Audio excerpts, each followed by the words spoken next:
आइए सुनते हैं आज की कहानी कल्याणी। लेखिका हैं सुभद्रा कुमारी चौहान जी। विवाह के बाद नववधू को लेकर जब बैरिस्टर राधा रमन घर लौट रहे थे तब रास्ते में ही एक रेल दुर्घटना हो गई। कई बाराती घायल हो गए। दो का तो घटना स्थल पर ही अंत हो गया। मरने वाला एक लॉ का विद्यार्थी था और दूसरे थे स्वयं बैरिस्टर राधा रमन। मृत्यु के कुछ क्षण पहले एकाएक राधा रमन ने आंखें खोलकर चारों तरफ देखा। पास बैठे हुए अपने मित्र जयकृष्ण से कहा, कल्याणी को तुम्हें सौंपता हूँ। यह चाहे तो इसका विवाह भी कर देना, इसे कोई कष्ट ना होने पाए। अधिक वह कुछ ना बोल सके और उनका प्राणांत हो गया। घायल बारातियों के साथ नववधू कल्याणी को लेकर जय घर आए। 2 दिन पहले कल्याणी के सौभाग्य पर बहुतों को ईर्ष्या हुई थी। आज घर घर में उसके दुर्भाग्य की चर्चा थी। उसका मुंह देखना तो दूर, सौभाग्यवती स्त्रियां उसकी छाया से भी डरती थी। वे सोचती, यह स्त्री कितनी अभागी है कि इसके परिवार में तो कोई था ही नहीं। विवाह का कंगन भी ना छूट पाया था और वैधव्य मुंह बाए निगल जाने को खड़ा हो गया। वरना क्या उसी दिन उसी ट्रेन में रेल दुर्घटना होनी थी। कुछ भी हो, घर घर बड़ी बूढ़ी स्त्रियों में यही चर्चा थी कि यह अपने सत्यानाशी पैरों से जिस घर जाएगी उसी घर में कोई दिया जलाने वाला ना रह जाएगा। धीरे धीरे यह बात जयकृष्ण की पत्नी मालती ने भी सुनी। पति और संतान के लिए हिंदू नारी क्या नहीं कर सकती।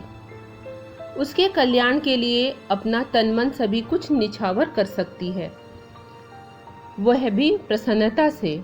और जिस बात में उनके किंचित मात्र भी अहित की शंका होती है वह काम हिंदू नारी कभी कर ही नहीं सकती। मालती का जी अंदर ही अंदर घबरा उठा। वह क्या करे।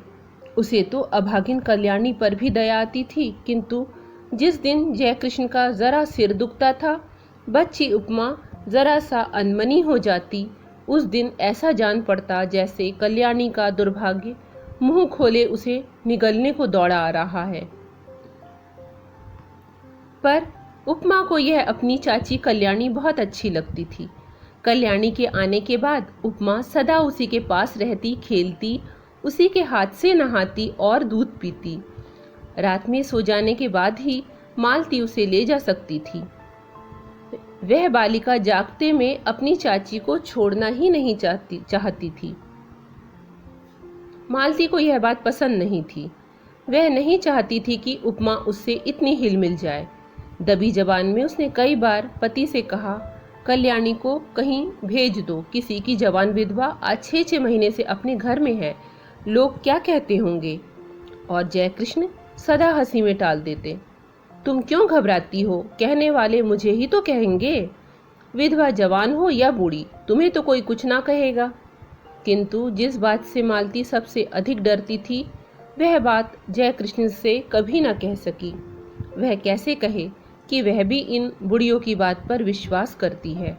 उसे रात दिन अपने पति और बच्ची के अमंगल की आशंका बनी रहती। धीरे धीरे 7 महीने बीत गए और जयकृष्ण कुछ भी निश्चय न कर सके कि वे कल्याणी के लिए क्या करें। एक दिन नगर के किसी प्रतिष्ठित व्यक्ति के मर जाने से ऑफिस बंद हो गया और वे समय से बहुत पहले घर आ गए। नीचे कोई न था। ऊपर उपमा की आवाज आ रही थी। सोचा वे लोग ऊपर होंगे। ऊपर गए। सीढ़ियों पर चढ़ते ही देखा कल्याणी नहाकर बाल सुखा रही है। खूब लंबे घने काले केशों के बीच गोरा गोरा मुंह बिल्कुल चांद सा लग रहा था। बड़ी बड़ी आंखों में एक विशेष प्रकार का आकर्षण था। ऐसा सौंदर्य तो जयकृष्ण ने कभी देखा ही ना था। अंग प्रत्यंग से यौवन जैसे फूटा सा पड़ता था। क्षण भर निहारने का लोभ जयकृष्ण संवरण न कर सके और तभी कल्याणी की नजर जयकृष्ण पर पड़ी। उसने सिर ढक लिया। लज्जा की लाली उसके चेहरे पर दौड़ गई, उसका सौंदर्य दूना हो गया। इधर जयकृष्ण का अधीर मन बेकाबू हो चला। वे अब सीढ़ियों से ऊपर जाकर कुर्सी पर बैठ गए। कल्याणी से बोले, मुझे तुमसे कुछ बात करनी है कल्याणी। कल्याणी मरी जा रही थी। वह नहीं चाहती थी कि जयकृष्ण उससे ऐसे समय में कोई भी बात करे जब मालती घर में नहीं है। बात चाहे कुछ भी ना हो, पर मालती को संदेह जरूर होगा, यह कल्याणी जानती थी।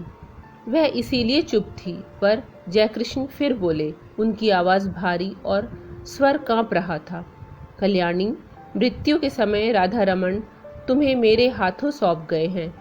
मेरा कर्तव्य तुम्हें सुखी बनाना है, किंतु सुख का मार्ग तुम्हें ही निश्चित करना होगा। कल्याणी ने आंखें उठाकर जयकृष्ण की तरफ देखा, किंतु देख न सकी। उनकी आंखों में उसने कुछ देखा, उसे अच्छी तरह ना जान सकी कि क्या था, किंतु उस दृष्टि में कुछ था जिससे कल्याणी सिहर उठी। एक प्रकार की बिजली सी उसके सारे शरीर में दौड़ गई। यह उसका पहला अनुभव था। कल्याणी ने कहा, आप जो ठीक समझे करें, मैं कुछ नहीं जानती। अच्छा होता कि आप बहन जी के आने पर मुझसे बात करते। वे सुशीला बहन जी के घर गई हैं। अच्छा, उनके आने पर ही मैं बात करूंगा कल्याणी। कहते हुए जयकृष्ण बाहर चले गए। मालती को यह बात मालूम होगी या स्वयं कल्याणी कह देगी, किंतु अगर आते ही उपमा ने कह दिया कि बाबू चाची के पास ऊपर बैठे थे तो तुरंत तूफान खड़ा हो जाएगा। इसीलिए कल्याणी उसे कहानी कहकर बहलाने लगी। कल्याणी को लेकर कभी घर में तूफान खड़ा हो जाता, तब उसका जी चाहता था कि धरती फटे और वह समा जाए। वह नहीं चाहती थी कि वह उनके सुखमय जीवन में विषाद का कारण बने। इसीलिए सबसे छिपी छिपी रहती थी।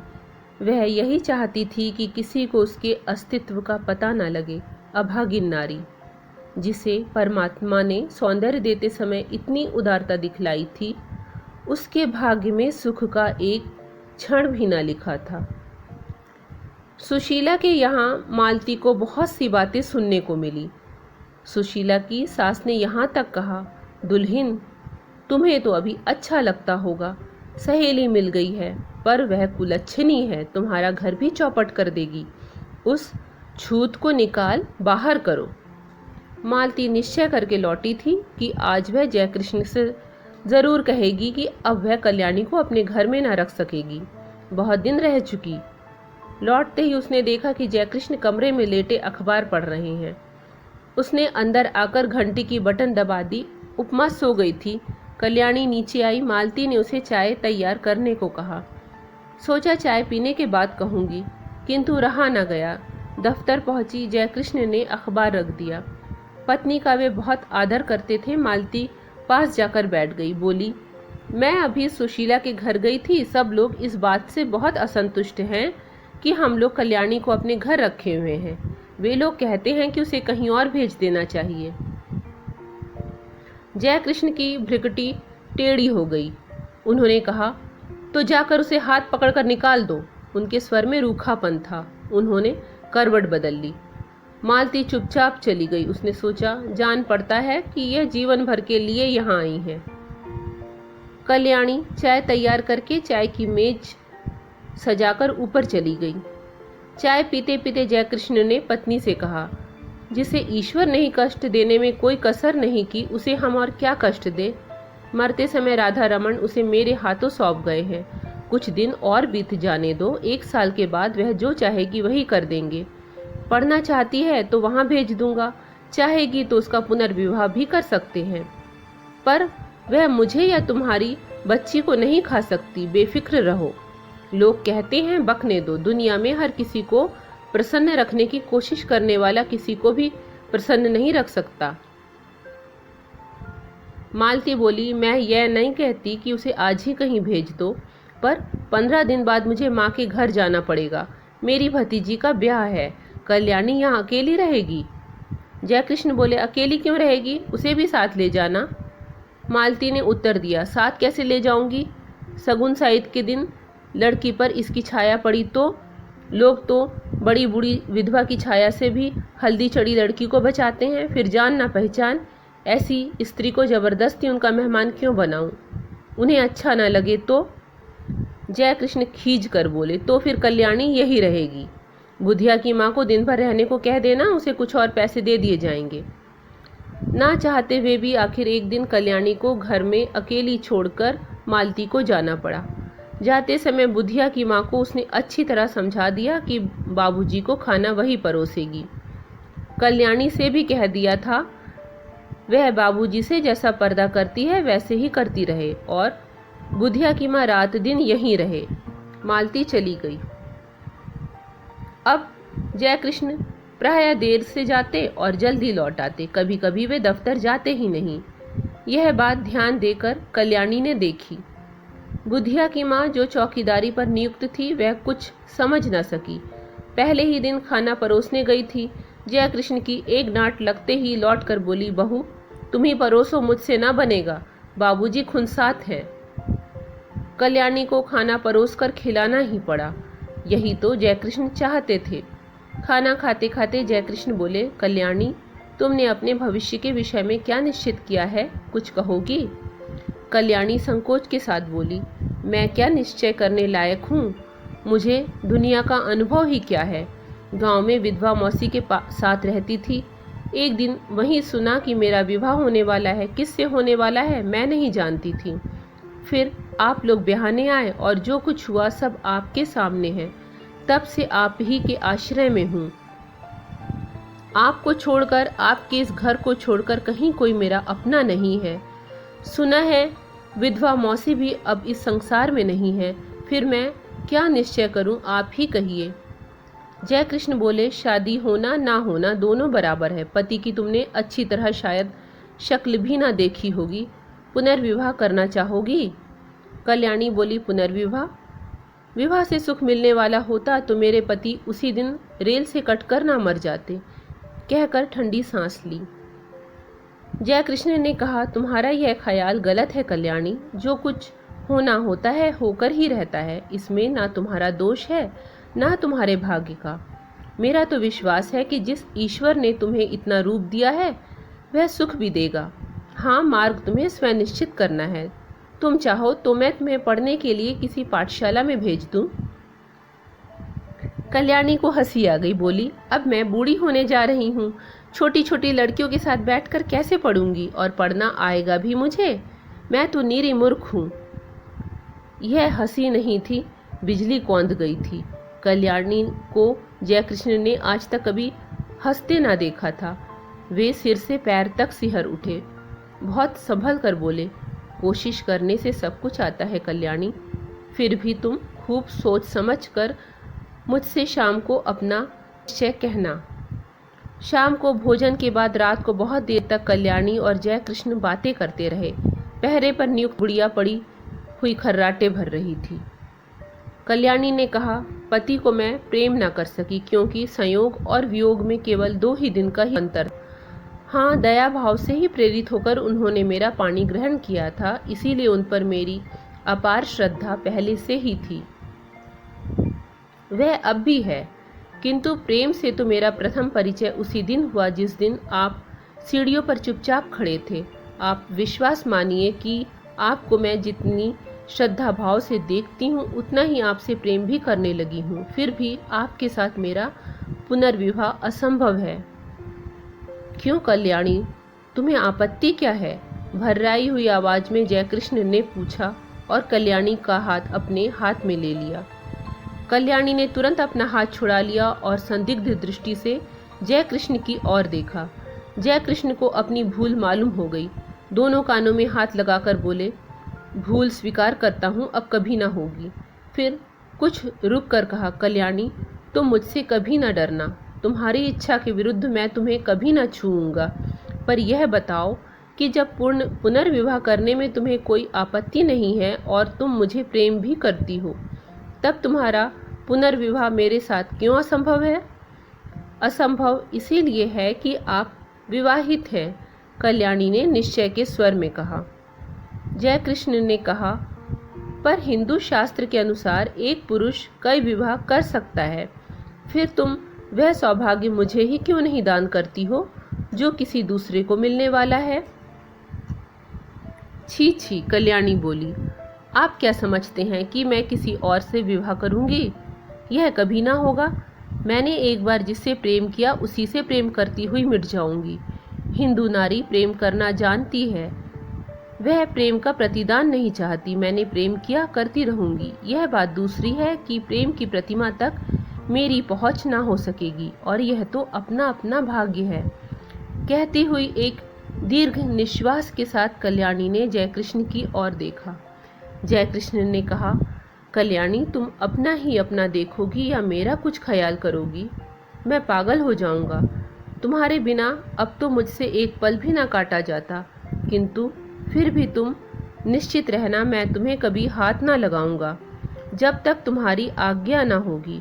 आधी रात को भी तुम मेरे पास उतनी ही सुरक्षित रह सकती हो जैसे सगे भाई के पास, क्योंकि मैं अधम नहीं हूँ। तुमसे प्रेम करता हूँ, तुम्हें पाने का इच्छुक हूँ, पर सत्य मार्ग से, कुमार्ग से नहीं। कल्याणी बोली, ना मैं अपना कुछ देखती हूँ ना आपका। सच यह है कि मैं मालती जीजी के सौभाग्य पर कुठाराघात न कर सकूंगी। उन्होंने मुझे कुसमय में आश्रय दिया है। जो कुछ बन सकेगा भला करूंगी। उनकी बुराई मुझसे ना हो सकेगी। उनके भले के लिए मुझे अपना बलिदान भी करना पड़े तो सहर्ष कर दूंगी, मगर उनकी जिंदगी में कांटा बनकर ना रहूंगी। पर मेरा जीवन कंटकमय बना दोगी। कहते जयकृष्ण ने ठंडी सांस ली और सतृष्ण नेत्रों से कल्याणी की ओर देखा। कल्याणी ने कहा, यह सब मानसिक विकार है, कुछ दिनों में अपने आप दूर हो जाएगा। आप समझते हैं मुझे कम कष्ट हो रहा है? मैं नारी होकर भी सब कुछ सहने को तैयार हूँ। आप तो पुरुष हैं। कठिनाइयों से लड़ने के लिए ही आपका जीवन है। मैंने मालती जीजी को पत्र लिख दिया है, वे आती ही होंगी। उनके आते ही मैं आपसे विदा ले लूँगी। विदा से पहले एक भिक्षा मांगती हूँ, केवल आपके चरणों की धूली, और कुछ नहीं चाहती। आप मेरे देवता हैं। जयकृष्ण के पैरों के नीचे से जैसे धरती खिसक गई हो। घबराकर बोले, तुमने मालती को पत्र कब लिखा और क्या लिखा? लिखने से पहले मुझसे पूछा क्यों नहीं? कल्याणी बोली, मैंने और कुछ नहीं लिखा। यही लिखा है कि उपमा के बिना बहुत बुरा लगता है, तुम जल्द से जल्द चली आओ। और लिखती भी क्या, किंतु आपके साथ मेरा अकेला रहना उचित नहीं। हम दोनों एक दूसरे से प्रेम करते हैं, ना जाने किस दिन क्या हो जाए, और मैं नहीं चाहती कि हमारे बीच में कोई भी ऐसी बात हो जिसे कलंक का स्वरूप दिया जा सके। जो कुछ तुमने किया ठीक ही किया कल्याणी, सो जाओ, रात बहुत हो चुकी है। और उठते हुए कल्याणी ने झुककर जयकृष्ण के पैरों को माथे से लगा लिया। जयकृष्ण बहुत उद्विग्न थे। कल्याणी ने ऊपर जाकर दरवाजे बंद कर लिए।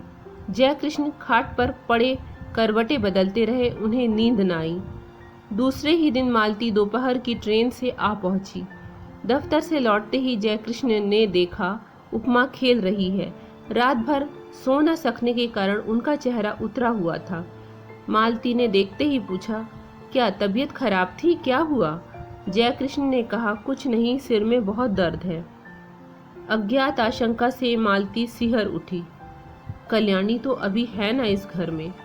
उसने पूछा, तुम तो अपनी बात के आगे किसी की भी नहीं सुनते। कितनी बार कहा उसे कहीं भेज दो, पर जब तुम मानो तब ना। इस तरह तुम्हारे सिर में दर्द वर्द होता है तो मैं घबरा जाती हूँ। सभी लोग कहते हैं वह अभागिन है। जयकृष्ण को दूसरा ही भय था। वे यही सोच रहे थे कि कौन जाने कल्याणी है भी कि नहीं। उसने कहा था कि मालती के आते ही वह विदा ले लेगी। विदा का अवसर कहीं आ तो नहीं गया? जयकृष्ण का हृदय धड़क रहा था। उन्होंने कहा, मैंने कल्याणी को एक पुत्रीशाला में पढ़ने के लिए भेजने का निश्चय किया है। यह बात उसे भी मंजूर होगी। जरा उसे बुलाओ तो। मालती को इस बात से बड़ी शांति मिली। कल्याणी यहाँ से चली भर जाए, कहीं भी जाए, इसकी उसे चिंता न थी। उसने घंटी बजाई, पर कोई ऊपर से ना आया। तब उपमा को बुलाकर कहा, जा ऊपर से अपनी चाची को बुला ला। उपमा ने कहा, चाची ऊपर नहीं है। घबराकर मालती ने ऊपर नीचे सभी कमरे खोज ढाले। कल्याणी का पता नहीं लगा। जयकृष्ण पागल की तरह दौड़कर ऊपर गए। कल्याणी के बिस्तर पर उसके गहनों की पेटी रखी थी। उसके नीचे एक पत्र लिखा था, जाती हूँ। अपनी उपस्थिति से आप लोगों को जो कष्ट दिया या मुझसे जो अपराध हुए उनके लिए क्षमा कीजिएगा। मेरी खोज न कीजिएगा, व्यर्थ होगी। मेरे ये गहने उपमा के लिए हैं। अभागिन कल्याणी। तो ये थी आज की कहानी। पसंद आई तो लाइक कर दीजिएगा। चैनल पर नए हो तो सब्सक्राइब कर लीजिएगा। धन्यवाद।